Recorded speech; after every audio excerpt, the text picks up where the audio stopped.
നമസ്കാരം. ഭാരത് ലൈവിലേക്ക് സ്വാഗതം. നമസ്കാരം. ഭരണഘടനാപരമായി തന്നെ ഒരാൾക്കും അങ്ങോട്ട് കൺവെർട്ട് ചെയ്യാനുള്ള അധികാരാവകാശങ്ങളില്ല.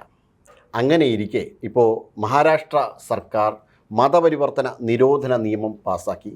കർണാടകത്തിൻ്റെയും മധ്യപ്രദേശിൻ്റെയും ഒക്കെ അതേ മാതൃകയിൽ മഹാരാഷ്ട്രയിലും മതപരിവർത്തന നിരോധന നിയമം വന്നിരിക്കുകയാണ്. അതെ, ഭരണഘടന തന്നെ ഇത് ഉറപ്പ് നൽകുന്ന ഒരു അവകാശം എന്നിരിക്കെ എന്തിനാണ് BJP സർക്കാർ ഇത് കൊണ്ടുവരുമ്പോൾ അത് ഭരണഘടനാ വിരുദ്ധം എന്ന് പറഞ്ഞുകൊണ്ട് തന്നെ തെറ്റിദ്ധരിപ്പിച്ചുകൊണ്ടുള്ള ആരോപണങ്ങൾ പ്രതിപക്ഷ പാർട്ടികൾ ഉയർത്തുന്നത്? അല്ല, അത് ഈ മതപരിവർത്തന നിരോധന നിയമം നമ്മുടെ പല സംസ്ഥാനങ്ങളിലും പാസ്സാക്കിയിട്ടുണ്ട്. ഇപ്പം താങ്കൾ നേരത്തെ ചൂണ്ടിക്കാണിച്ചല്ലോ, മധ്യപ്രദേശ്, കർണാടക മാത്രമല്ല, ഉത്തർപ്രദേശ് ഉണ്ട്, അതുപോലെ ഉത്തരാഖണ്ഡ് ഉണ്ട്, അങ്ങനെ പല സംസ്ഥാനങ്ങളും ഉണ്ട്. ഈ ഗുജറാത്ത് ഉണ്ട്. അവിടെയൊക്കെ ഈ മതപരിവർത്തന നിരോധന നിയമം പാസ്സാക്കി. അത് പാസ്സാക്കിയതിൻ്റെ കാരണം പ്രധാനമായിട്ടും ഈ ലവ് ജിഹാദ് എന്ന് പറയുന്ന ഒരു പ്രതിഭാസമുണ്ടല്ലോ, ഇത് പ്രേമിച്ച് മതം മാറ്റി വിവാഹം കഴിക്കുക, അത് തടയാൻ വേണ്ടിയിട്ടാണ് അവർ പ്രധാനമായിട്ടും ഈ നിയമം കൊണ്ടുവന്നത്. അപ്പോൾ അതിൻ്റെ ചുവട് പിടിച്ചാണ് ഇപ്പോൾ നമ്മുടെ മഹാരാഷ്ട്രയിലും ഈ നിയമം വരുന്നത്. ഈ നിയമത്തിൻ്റെ നമ്മൾ ആ നിയമം കൊണ്ടുവരാനിടയാക്കിയ സാഹചര്യം ഇപ്പം നമുക്കറിയാം. നേരത്തെ തന്നെ ഭരണഘടനയിൽ നമുക്ക് ഉറപ്പുണ്ട്, എല്ലാവർക്കും അവരവരുടെ ഇഷ്ടത്തിനനുസരിച്ചുള്ള മതം സ്വീകരിക്കാനും ആചരിക്കാനും പിന്തുടരാനുമുള്ള സ്വാതന്ത്ര്യമുണ്ട്. ഒരിക്കലും മതവിശ്വാസത്തിൽ അല്ലെങ്കിൽ മതവിശ്വാസ സ്വാതന്ത്ര്യത്തിൽ നമ്മുടെ സർക്കാരോ നമ്മുടെ സംവിധാനങ്ങളോ ഒന്നും കൈകടത്താറില്ല. പക്ഷേ അതിനെ നമ്മൾ ദുരുപയോഗം ചെയ്യരുത്. അതായത് ഭീഷണിപ്പെടുത്തിയും സമ്മർദ്ദം ചെലുത്തിയും പ്രലോഭിപ്പിച്ചുമെന്നും ഒരാളെയും തങ്ങളുടെ മതത്തിലേക്ക് കൂട്ടിച്ചേർക്കരുത്. അതേസമയം മതപരമായ കാര്യങ്ങൾ പ്രൊപ്പഗേറ്റ് ചെയ്യാം, പ്രചരിപ്പിക്കാം, മതവിശ്വാസം പ്രചരിപ്പിക്കാം, അതിൽ തെറ്റില്ല. ഈ വിശ്വാസം പ്രചരിപ്പിക്കുന്നതും ഒരാളിനെ, അതായത് മറ്റൊരു മതത്തിൽപ്പെട്ട ഒരാളിനെ തൻ്റെ മതത്തിലേക്ക് പരിവർത്തനം ചെയ്ത് കൊണ്ടുവരുന്നതും രണ്ടും രണ്ടാണ്. ഈ പരിവർത്തനം ചെയ്ത് കൊണ്ടുവരുന്നതിൻ്റെ പുറകിൽ പല ലക്ഷ്യങ്ങളുണ്ട്. അത് അവിടെ നിൽക്കട്ടെ. ഞാനിപ്പോൾ ഇതുമായി ബന്ധപ്പെട്ട കാര്യങ്ങൾ പറയാം. അപ്പോൾ ഈ തരത്തിൽ ബലമായി പ്രലോഭിപ്പിച്ച് സമ്മർദ്ദം ചെലുത്തി ഭീഷണിപ്പെടുത്തി ഒക്കെ ആളെ കൺവെർട്ട് ചെയ്യുന്നതിനെയാണ് ഭരണഘടന നേരത്തെ തന്നെ തടഞ്ഞിരുന്നത്. അതിലിപ്പോൾ ഈ സംസ്ഥാനങ്ങൾ ഇത് നമ്മുടെ രാജ്യത്ത് വലിയ വിഷയമായിരുന്നില്ല. നമ്മളാരും ഇതിനെ വലിയ എന്താ പറയുക, ഇവിടെ ക്രിസ്ത്യൻ മിഷണറീസാണ് ഈ ചെറിയ തോതിലെങ്കിലും മതപരിവർത്തനം നടത്തിക്കൊണ്ടിരുന്നത്. അതും ഒരു നിശ്ചിത കാലം കഴിഞ്ഞപ്പോഴത്തേക്കും ഈ പ്രമുഖരായ സഭകൾ, ഇപ്പോൾ കത്തോലിക്ക സഭ ഉൾപ്പെടെയുള്ള പ്രമുഖ സഭകൾ മതപരിവർത്തനത്തിൽ നിന്ന്, ഓർത്തഡോക്സ്, യാക്കോബായ, അങ്ങനെയൊക്കെയുള്ള സഭകൾ മതപരിവർത്തനത്തിൽ നിന്ന് വിട്ടുനിന്നു. അല്ലെങ്കിൽ ഈ പറയുന്ന രീതിയിലുള്ള ഇവാഞ്ചലിക്കൽ ഗ്രൂപ്പുകൾ ചെയ്യുന്നത് പോലെയുള്ള, സുവിശേഷ വിഭാഗങ്ങൾ ചെയ്യുന്നത് പോലെയുള്ള മതപരിവർത്തനത്തിന് അവർ പിന്നീട് തയ്യാറായില്ല.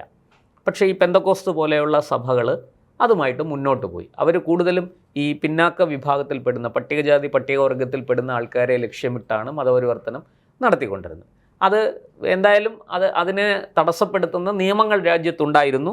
പക്ഷേ ആ നിയമങ്ങളൊക്കെ ഫലപ്രദമായിട്ട് നമ്മൾ ഉപയോഗിച്ചിരുന്നില്ല എന്നുള്ളത് സത്യമാണ്.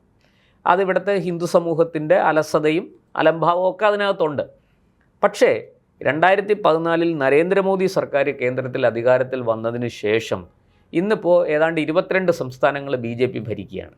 അതിൽ പ്രധാനപ്പെട്ട ചില സംസ്ഥാനങ്ങളിലാണ് ഈ മതപരിവർത്തനത്തിൻ്റെ അസ്കിത വളരെ കൂടുതലുള്ള സംസ്ഥാനങ്ങൾ. ഇപ്പോൾ ഉദാഹരണത്തിന് ഛത്തീസ്ഗഡ്, അതുപോലെ തന്നെ നമ്മുടെ ഈ ഹേമന്ത് സോറൻ്റെ ജാർഖണ്ഡ്, ഇവിടെയൊക്കെ ആദിവാസി വിഭാഗങ്ങളെ വലിയ തോതിൽ മതപരിവർത്തനം ചെയ്യുന്നതായിട്ട് പരാതിയുണ്ട്. ഹിന്ദു സംഘടനകൾ ഇത് സംബന്ധിച്ച് പലപ്പോഴും സംഘർഷങ്ങൾ ഉണ്ടാകുകയും അത് വലിയ പരാതിയാവുകയും, ഛത്തീസ്ഗഡിൽ നമുക്കറിയാമല്ലോ 2 മലയാളി കന്യാസ്ത്രീകൾ ഈ മതപരിവർത്തനത്തിൻ്റെ ഭാഗമായിട്ട് ഉൾപ്പെട്ടു എന്ന് പറഞ്ഞൊരു കേസൊക്കെ ഉണ്ടായത് നമുക്കറിയാമല്ലോ. ഇരിക്കട്ടെ. അപ്പോൾ ഇവിടെയൊക്കെ ഇപ്പോൾ ഇതിനെ ഫലപ്രദമായിട്ട് തടയാൻ നരേന്ദ്രമോദി സർക്കാർ കേന്ദ്രത്തിൽ വന്നതിന് ശേഷം ഹിന്ദു സംഘടനകൾ വളരെ ശക്തമായി നിലപാടെടുക്കാൻ തുടങ്ങി. പണ്ട് അങ്ങനെ അവരത്ര വലിയ ബഹളമൊന്നും ഉണ്ടാക്കിയിരുന്നില്ല. പ്രാദേശികമായിട്ട് എന്തെങ്കിലും ഇഷ്യൂ ഉണ്ടാവും, അതവിടെ അവസാനിക്കും, അതങ്ങ് സോൾവ് ആകും, അങ്ങനെയായിരുന്നു. ഇപ്പോൾ അങ്ങനെയല്ല. അത് വലിയ രീതിയിൽ അതിനെ പ്രതിരോധിക്കാനും പോയ ആൾക്കാരെ തിരിച്ചു കൊണ്ടുവരാനും ഘർ വാപ്പസി എന്ന് പറയുന്ന ഒരു പ്രക്രിയയിലൂടെ തിരിച്ചു കൊണ്ടുവരാനും വിശ്വ ഹിന്ദു പരിഷത്ത് ഉൾപ്പെടെയുള്ള, പണ്ട് ഇത് എൻ്റെ അറിവിൽ ആര്യസമാജം മാത്രമാണ് ചെയ്തുകൊണ്ടിരുന്നതെങ്കിൽ പിന്നീട് ഇത് വിശ്വ ഹിന്ദു പരിഷത്ത്, കേരളത്തിലാണെങ്കിൽ കേരള ഹിന്ദു മിഷൻ ഉൾപ്പെടെയുള്ള നിരവധി സംഘടനകൾ, ചെറുതും വലുതുമായ സംഘടനകൾ ഇന്ത്യയിലെമ്പാടും എല്ലാ സ്റ്റേറ്റിലും അവർ പരിശ്രമിക്കുന്നുണ്ട്, അവരത് ചെയ്യുന്നുമുണ്ട്, അങ്ങനെ പോയ ആൾക്കാരെ തിരിച്ചു കൊണ്ടുവരാൻ. അപ്പോൾ ഇവിടെ ഇപ്പോൾ ഈ പരിവർത്തന നിരോധന നിയമം വരുന്നത് ഞാൻ നേരത്തെ പറഞ്ഞതുപോലെ ലവ് ജിഹാദ് എന്ന് പറയുന്ന പ്രതിഭാസം വളരെ ശക്തമായി ഈ പെൺകുട്ടികളെ, പിന്നെ ഹിന്ദു പെൺകുട്ടികളെ അല്ലെങ്കിൽ ക്രിസ്ത്യൻ പെൺകുട്ടികളെ മുസ്ലിം ചെറുപ്പക്കാർ സ്നേഹിക്കുന്നു.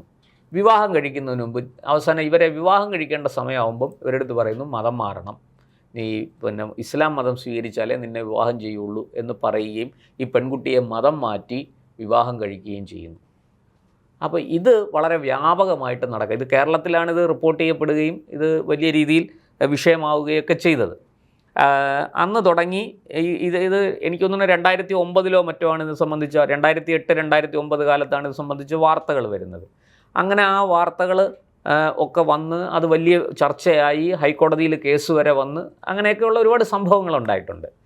എന്തായാലും UP, അതുപോലെ ഝാർഖണ്ഡ്, ഗുജറാത്ത്, അതുപോലെ പിന്നെ ഉത്തരാഖണ്ഡ് ഒക്കെ നിയമം പാസ്സാക്കി, മതപരിവർത്തന നിരോധന നിയമം പാസ്സാക്കി.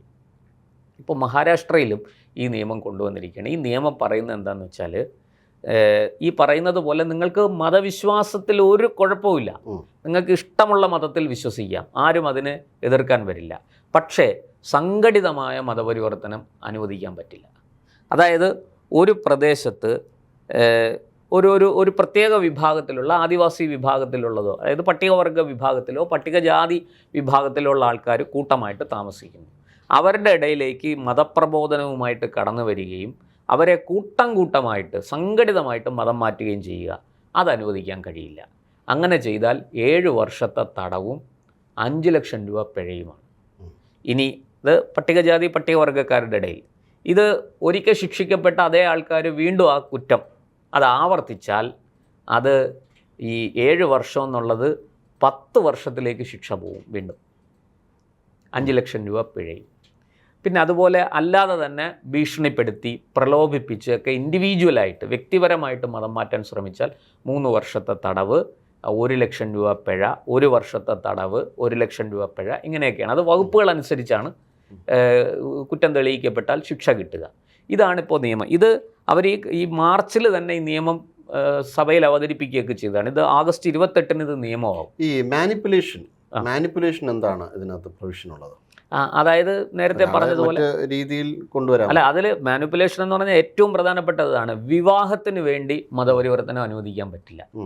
അതായത് ഞാൻ ഇന്ന ആളിനെ വിവാഹം കഴിക്കാൻ പോകുന്നു, അതുകൊണ്ട് ഞാൻ ആ ആളിൻ്റെ മതത്തിലേക്ക് ചേരുന്നു എന്ന് പറഞ്ഞൊരു പെൺകുട്ടി മതപരിവർത്തനത്തിന് അപേക്ഷയായിട്ട് വന്നാൽ സർക്കാരിന് അത് അംഗീകരിക്കാൻ പറ്റില്ല. സർക്കാർ അത് അംഗീകരിക്കും. കഴിഞ്ഞിട്ടാണെങ്കിൽ വിവാഹം കഴിഞ്ഞിട്ടുള്ള കാര്യത്തെക്കുറിച്ച് നിയമത്തിൽ എന്താണ് പറയണമെന്ന് വിശദമായിട്ട് അറിയില്ല. അതായത് വിവാഹവുമായി ബന്ധപ്പെട്ട്, അപ്പോൾ അങ്ങനെയാണെങ്കിൽ വിവാഹം കഴിഞ്ഞിട്ടും അതിന് ആപ്ലിക്കബിൾ. നമ്മൾ ഒന്ന് ആലോചിച്ച് നോക്കൂ, നമ്മുടെ രാജ്യത്ത് സ്പെഷ്യൽ മാരേജ് ആക്ട് ഉണ്ട് അല്ലേ?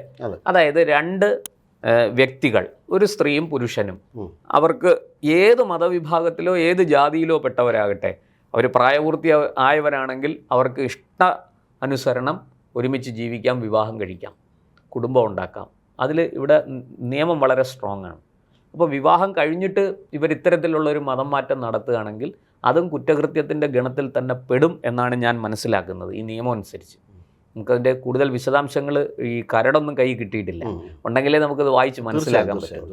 അപ്പോൾ അത് ഈ വിവാഹത്തിൻ്റെ പേരിൽ ഇങ്ങനെ മതം മാറ്റുന്നതിനും 7 വർഷത്തെ തടവ് ഉണ്ട്, 5 ലക്ഷം രൂപ പിഴയും ഉണ്ടെന്നാണ് ഈ നിയമം പറയുന്നത്. അപ്പോൾ മഹാരാഷ്ട്ര സർക്കാർ വളരെ കണിശമായി കൃത്യമായി ഈ വിഷയത്തിൽ ഒരു ബില്ല് അവതരിപ്പിച്ചിട്ടുണ്ട്. അതിപ്പോൾ ആഗസ്റ്റ് 28 നിയമമാകുന്നത്. ഇതിനെതിരെ പ്രതിപക്ഷം വലിയ രീതിയിൽ ഇത് ന്യൂനപക്ഷ അവകാശ ധ്വംസനമാണ്. അങ്ങനെ നമുക്കറിയാമല്ലേ, FCRA വന്നപ്പോൾ അവരെന്താ പറഞ്ഞത്, ഇത് ഇവിടുത്തെ ഈ പറയുന്നത് പോലെ ന്യൂനപക്ഷങ്ങൾക്കെതിരാണ്, പ്രത്യേകിച്ചും ക്രിസ്ത്യൻ മതവിശ്വാസികൾക്കെതിരാണ്. ഞാൻ ഇത് സംബന്ധിച്ച് സോഷ്യൽ മീഡിയയിൽ വന്നിരിക്കുന്ന പോസ്റ്റുകളെല്ലാം ഞാൻ പരിശോധിച്ചു. അപ്പോൾ ചില ഈ ക്രിസ്ത്യൻ പുരോഹിതന്മാരൊക്കെ വന്ന് പോസ്റ്റുകൾ ഇടുന്നുണ്ട്, ഇത് സഭയെ നശിപ്പിക്കാൻ വേണ്ടിയിട്ടുള്ളതാണെന്നൊക്കെയുള്ള അർത്ഥത്തിൽ പോസ്റ്റുകൾ ഇടുന്നു. ഇതിന് താഴെ വരുന്ന കമൻസുകൾ നമുക്ക് നോക്കിയ ബഹുഭൂരിപക്ഷം ക്രിസ്ത്യാനികളും ഒന്നടങ്കം ഇതിനെ എതിർക്കുകയാണ്. അത് എതിർക്കുകയാണെന്ന് പറഞ്ഞാൽ വെറുതെ വന്നങ്ങ് എതിർക്കുകയല്ല, വളരെ ലോജിക്കലായിട്ടാണ് അവർ പറയുന്നത്, യുക്തിസഹമായിട്ടാണ് അവർ മറുപടി പറയുന്നത്. ഈ സഭകൾ വിദേശത്തു നിന്ന് വരുന്ന പണം എങ്ങനെയാണ് കൈകാര്യം ചെയ്യുന്നത്, ഇത് അടിച്ചു മാറ്റി ഇവിടെ എന്തൊക്കെ ചെയ്യുന്നുണ്ട്, ഇതിൻ്റെ പേരിൽ എന്തൊക്കെ അഴിമതി നടക്കുന്നുണ്ട്, ഇതിൻ്റെ പേരിൽ എന്തൊക്കെ സ്വജനപക്ഷപാതങ്ങൾ നടക്കുന്നുണ്ട് എന്നൊക്കെ. മാത്രമല്ല മുന്നിലുള്ളതാണല്ലോ യോഹന്നാൻ്റെ ഒക്കെ വിഷയം. അതെ അതെ അതെ അതെ. അപ്പോൾ ഇത് വളരെ കൃത്യമായിട്ട് ഈ ക്രിസ്ത്യൻ വിശ്വാസികൾ തന്നെ, ക്രിസ്ത്യൻ മതവിശ്വാസികൾ തന്നെ ഇതിനെ എതിർത്തുകൊണ്ട് രംഗത്ത് വരികയാണ്. ഈ പുരോഹിതന്മാരുടെ വാക്കുകളെ എതിർത്തുകൊണ്ട്. അപ്പോൾ നമുക്ക് അതിൽ നിന്ന് തന്നെ ഒരു കാര്യം വ്യക്തമാണ്, ഈ രാജ്യത്തിൻ്റെ സുരക്ഷയ്ക്ക് ആവശ്യമായ ഒരു കാര്യം, ഒരു നിയമം കൊണ്ടുവന്നാൽ ആ നിയമത്തെ എല്ലാവരും അംഗീകരിക്കും. ഇവിടെ ഇപ്പോൾ ഈ ഏതെങ്കിലും ഒരു മതത്തെ നിരോധിക്കാനോ മതവിശ്വാസത്തെ നിരാകരിക്കാനോ അല്ല നിയമം കൊണ്ടുവന്നിരിക്കുന്നത്, മറിച്ച് മതവിശ്വാസം സംരക്ഷിക്കുന്നതിനോടൊപ്പം തന്നെ ഈ മതവികാരങ്ങൾ ചൂഷണം ചെയ്യാതിരിക്കുക, മതസംബന്ധമായ ഇത്തരത്തിലുള്ള എന്താ പറയുക, ഈ ഭീഷണിപ്പെടുത്തിയും പ്രലോഭിപ്പിച്ചും സമ്മർദ്ദം ചെലുത്തിയൊക്കെ മതം മാറ്റാനുള്ള ശ്രമം, അതിനെ നിരുത്സാഹപ്പെടുത്തുക, അതിനാണ് നിയമം. നമുക്കറിയാം മഹാരാഷ്ട്രയിൽ 2020 2 സന്യാസിമാർ കൊല്ലപ്പെട്ടത്. അവിടെ ഈ മതപരിവർത്തന ലോബിയുടെ കൈകൊണ്ട് അതെ പൽഗാർ മേഖലയിൽ. അപ്പോൾ അന്ന് അത് വലിയ അതിരൂക്ഷമായ എതിർപ്പ് അവിടെ ഉയരുകയും ഹിന്ദു സംഘടനകൾ വളരെ ശക്തമായ പ്രക്ഷോഭം ആരംഭിക്കുകയൊക്കെ ചെയ്തു. ഈ പറഞ്ഞതുപോലെ 2020 നടന്ന ദാരുണമായൊരു സംഭവം. അതിനു മുമ്പ് ഒഡീഷയിൽ നമുക്കറിയാം സ്വാമി ലക്ഷ്മണാനന്ദ, അദ്ദേഹത്തിൻ്റെ കൊലപാതകം അത് മാവോയിസ്റ്റുകളാണ് ചെയ്തതെങ്കിലും അതിൻ്റെ പുറകിൽ ക്രിസ്ത്യൻ മതപരിവർത്തന ലോബി ഉണ്ടായിരുന്നു എന്നാണ് ആരോപണം. അത് സംബന്ധിച്ചിപ്പം പലരെ അറസ്റ്റിലായിട്ടുണ്ട്. ചിലരുടെയൊക്കെ ശിക്ഷ ഇപ്പോഴാണ് അവരെ ചിലരെയൊക്കെ പിടികിട്ടിയത് പോലും ഈ അടുത്ത കാലത്തൊക്കെയാണ്. ആ വിചാരണകൾ നടത്തി ശിക്ഷിച്ചിട്ടുണ്ട്. പലപ്പോഴും ഇത് പലയിടത്തും സംഘർഷത്തിൽ കലാശിച്ചിട്ടുണ്ട്. ഉത്തരേന്ത്യയിൽ തന്നെ പല സ്ഥലത്തും ഈ മതപരിവർത്തനത്തിന് വന്ന ആൾക്കാർ ഈ പറഞ്ഞതുപോലെ ഈ സാധുക്കളായ വലിയ അറിവൊന്നുമില്ലാത്ത എഴുത്തും വായനയൊന്നും അറിഞ്ഞുകൂടാത്ത ഈ പട്ടികജാതി പട്ടികവർഗ വിഭാഗത്തിൽപ്പെടുന്ന ആദിവാസി വിഭാഗത്തിൽപ്പെടുന്നവരെ ഈ ഇത്തരത്തിൽ മതം മാറ്റാൻ ശ്രമിച്ചതും അത് സംഘർഷത്തിലായതും അതിൻ്റെ പേരിൽ കലഹങ്ങളും സംഘർഷങ്ങളും ഒക്കെ നടന്നതും ഒക്കെ നമുക്കറിയാവുന്നതാണ്. പലപ്പോഴും അതൊക്കെ റിപ്പോർട്ട് ചെയ്യപ്പെട്ടിട്ടുണ്ട്.